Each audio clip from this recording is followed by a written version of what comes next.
Ini masalahnya Pak Agus mau ngomong. Ya, boleh menanggapi yang Mas Awi ini loh. Pak Oli dulu dong, Pak Oli dulu. Ganti-gantian lah. Pak Oli dulu. Enggak, Soalnya panjang tadi kayak menyimak. Kalau dari Pak Oli, saya ulangi. Kita dengar.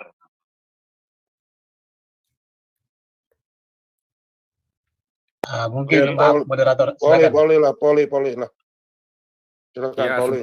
lewat saya sebentar aja, saya nggak lama-lama. Karena gini loh, tadi kan Mas Awi bilang, kalau gitu buat Kristen nggak ada lagi dong gunanya hukum Taurat, ya kan? Karena udah diselamatkan atau dengan kasih karunia, kan begitu. Sebetulnya ada ayatnya, ya itulah kan gini. Makanya saya suka bicara tentang standar hukum. Taurat itu adalah standar hukum, standar pengukur dosa itulah Taurat, gitu loh. 10 perintah Allah itu menunjukkan 9 dari 10 itu menunjukkan perbuatan-perbuatan yang menunjukkan dosa, yang melanggar kasih, yaitulah berzina, membunuh gitu. Lalu sekarang Taurat dibilang tidak berguna, sebetulnya berguna, ada ayatnya 1 Timotius 1:8. Kita tahu bahwa hukum Taurat itu baik kalau tepat digunakan. Nah, ini kalimatnya. Kita tahu bahwa hukum Taurat itu baik kalau tepat digunakan. Yakni dengan keinsapan bahwa hukum Taurat itu bukanlah bagi orang yang benar, melainkan bagi orang durhaka, orang lalim, bagi orang fasik dan orang berdosa, bagi orang duniawi dan yang tidak beragama, bagi pembunuh bapa dan pembunuh ibu, bagi pembunuh pada umumnya, bagi orang cabul dan pemburit, bagi penculik, bagi pendusta, bagi orang makan sumpah dan seterusnya, segala sesuatu yang bertentangan dengan ajaran sehat, yang berdasarkan Injil dari Allah yang mulia dan maha bahagia, seperti yang telah dipercayakan kepadaku. Jadi 1 Timotius 1 ayat 8-11 itulah ayatnya. Nah, jadi misal bagi penggemar jinah ya, Taurat itu penting, baik dan tepat digunakan. Tentu masih berlaku dan berguna gitu. Karena tanpa hukum Taurat, orang akan melakukan perzinahan tanpa berada dalam pemahaman bahwa itu berdosa.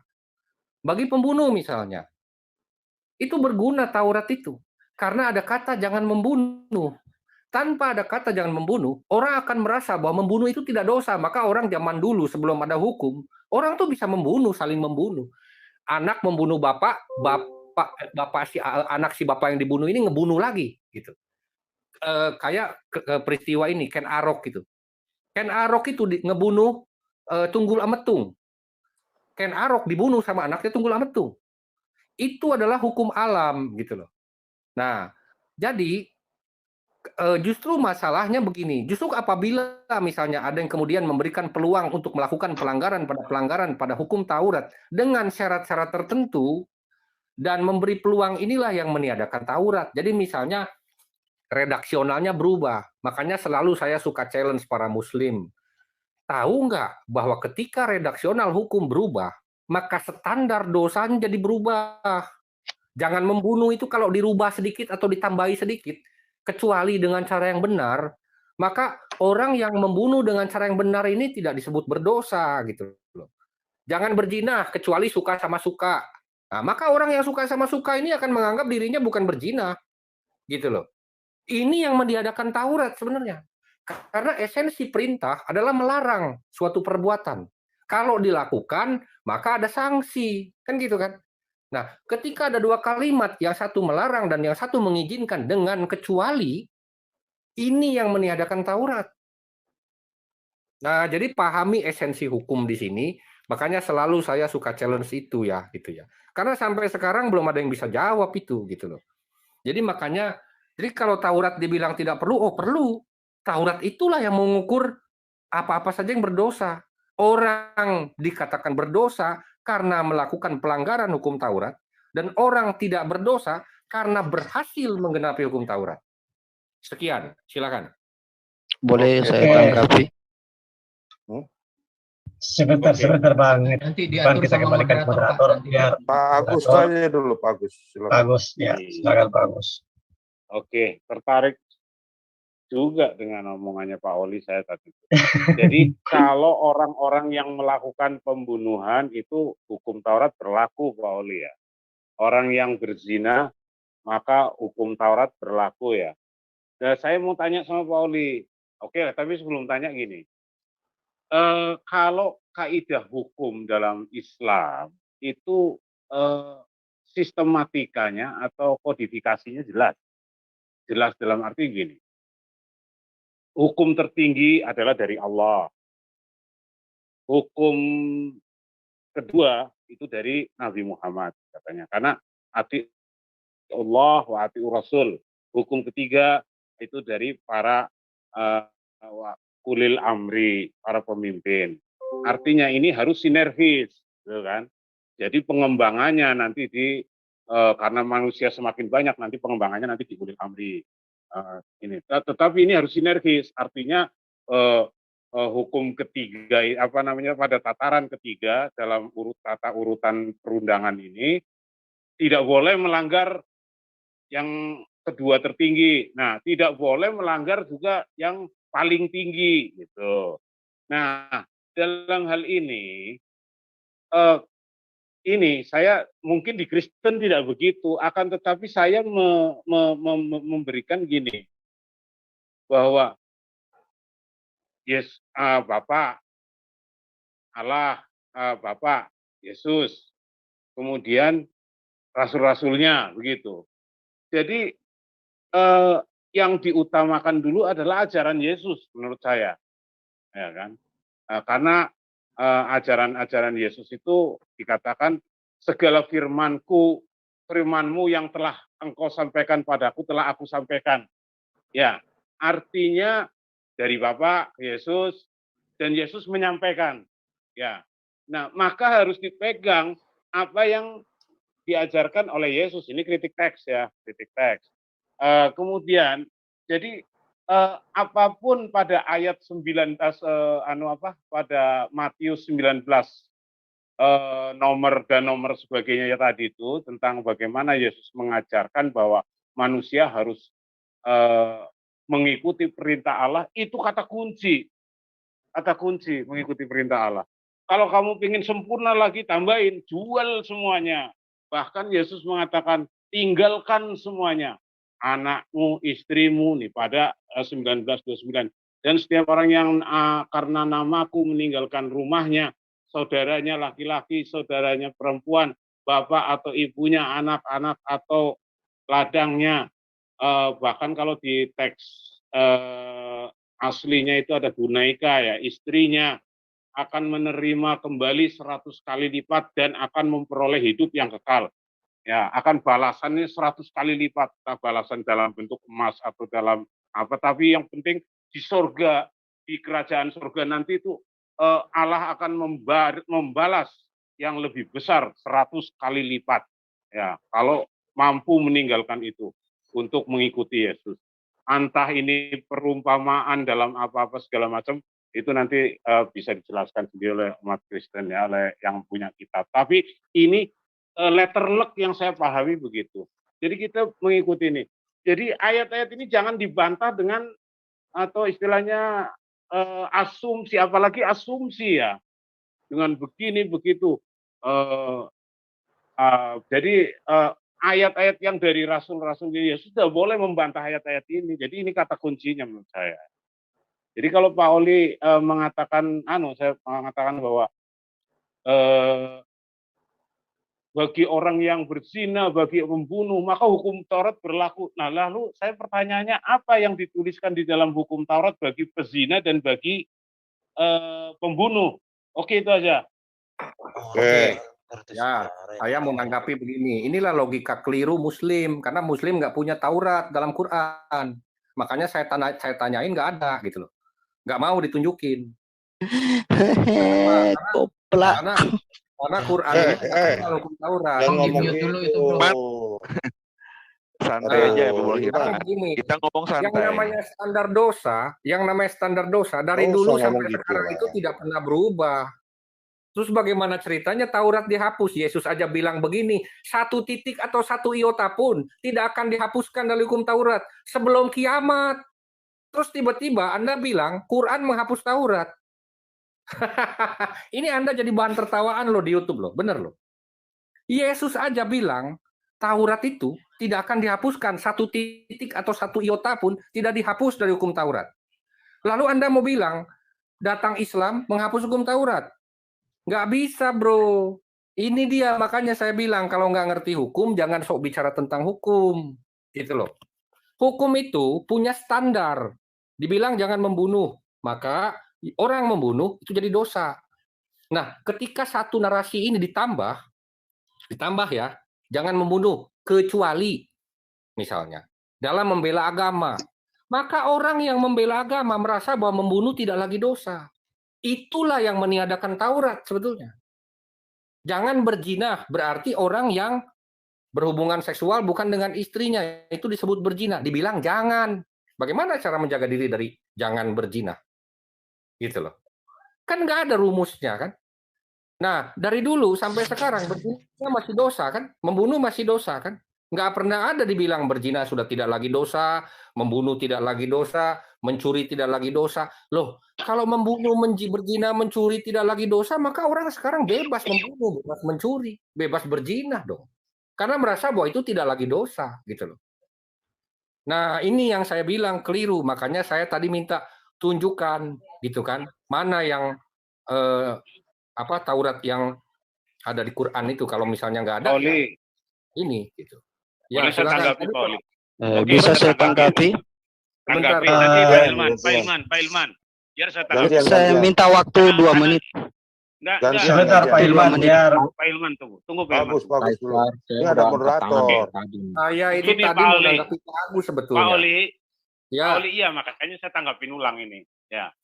Sekarang kalau Pak Oli mengatakan hukum janganlah membunuh, tidak ada lex spesialis, ya Pak Oli ya. Sekarang saya mau bertanya, loh kalau ada lex spesialis itu di dalam Islam, itu ada lex spesialis, kecuali dengan cara yang benar. Nah, kalau nanti dengar itu dulu yang Pak Oli. Taurat justru Pak. Ya, makanya tapi Pak Oli kan tadi kalau jangan membunuh tidak boleh ada tambahan. Nanti dulu Pak Oli. Pak Oli mengatakan tadi kalau sudah perintahnya jangan membunuh maka tidak boleh ditambah-tambahin lagi, kan? Ya. Betul. Sekarang, betul ya, oke. Lalu, iya makanya betul ya, catat ini betul ya kata Pak. Lalu ya, di sini, itu kan hukum Taurat ya. Lalu di sini di hukum Taurat banyak perintah. Tetapi bunuhlah dia. Nah ini, maka bunuhlah dengan mata pedang penduduk kota itu dan tumpaslah. Ini landasannya apa coba? Kalau patokannya Pak Oli itu bahwa kalau sudah jangan membunuh tidak boleh, tidak ada tambahan-tambahan. Lalu ini dasar perintah mana ini? Beda kasus Pak. Yang Bapak tanya itu beda kasus. Nah makanya Pak Oli. Enggak, itu namanya lex. Bapak dengar dulu, Bapak ini ahli hukum ya. Nah, ketika beda kasus itu disebut dengan lex spesialis, Pak.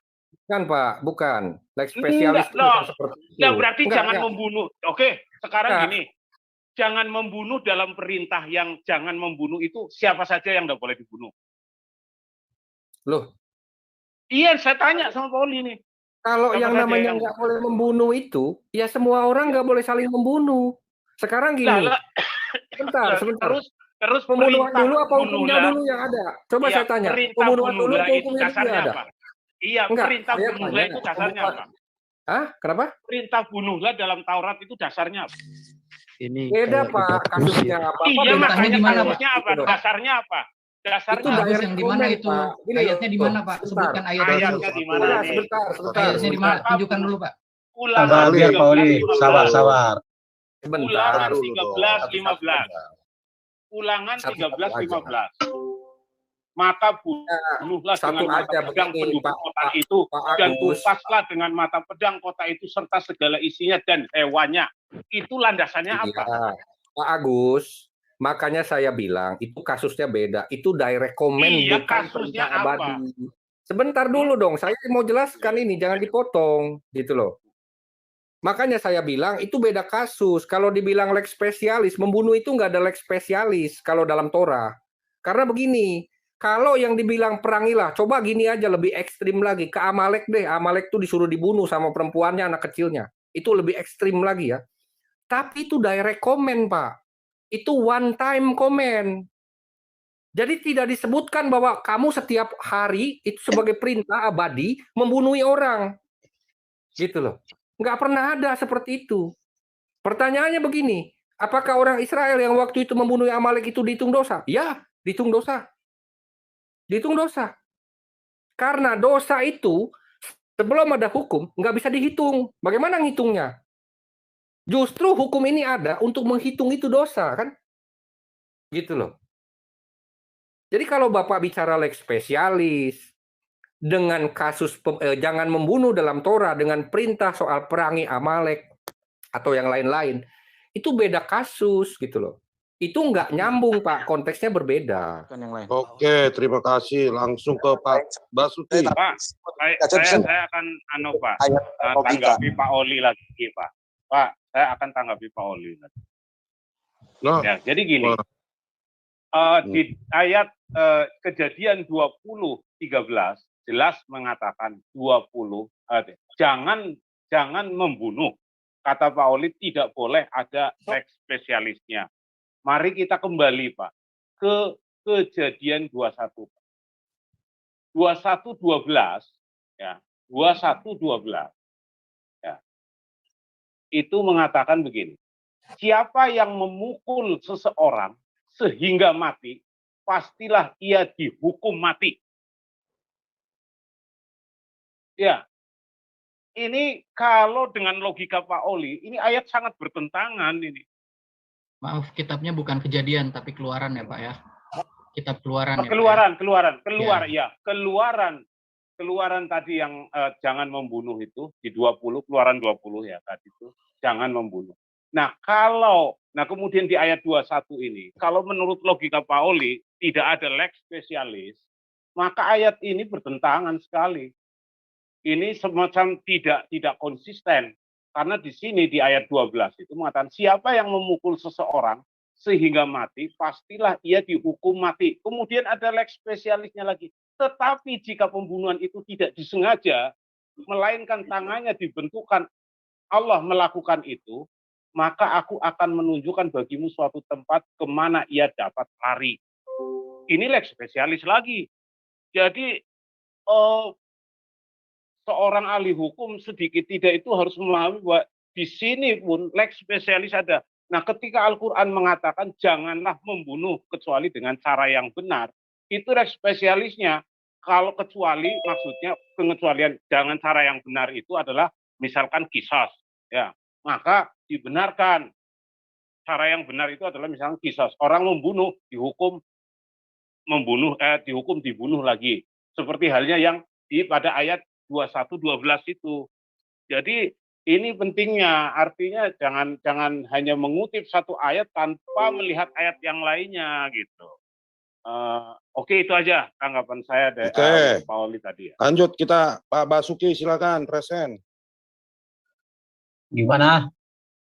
Boleh. Pak Basuki. Lah kan tadi baru itu. Ya. Nanti saya mau tanggapi nanti ya. Silakan teman-teman yang lain.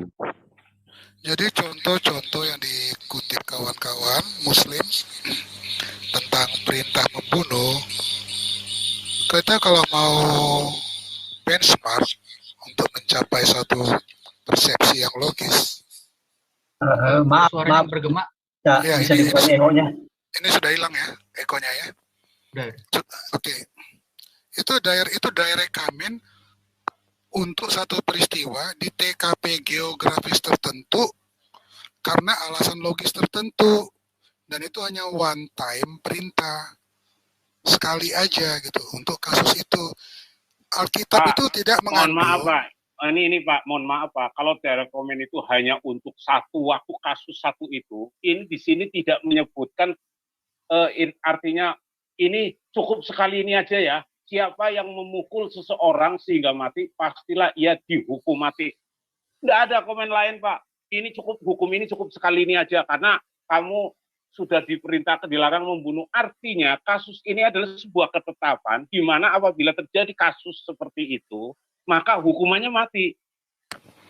Ya, misalkan, itu kan iya, jadi misalkan gini dengar dulu, ada 100 kasus pembunuhan, ya, kasus pembunuhan, dengan tanpa alasan yang kuat, maka dia harus dihukum mati, dikisos. Kalau ada 1000 kasus pembunuhan yang sama dengan ayat ini, menurut ketetapan ayat ini, ya 1000 harus dihukum mati. Sudah Pak ya? Ya. Iya, jadi bukan hanya sekali ini aja, itu kasus itu sekali terjadi. Nggak ada di sini, nggak ada keterangannya itu. Itu hanya asumsi saja, Pak.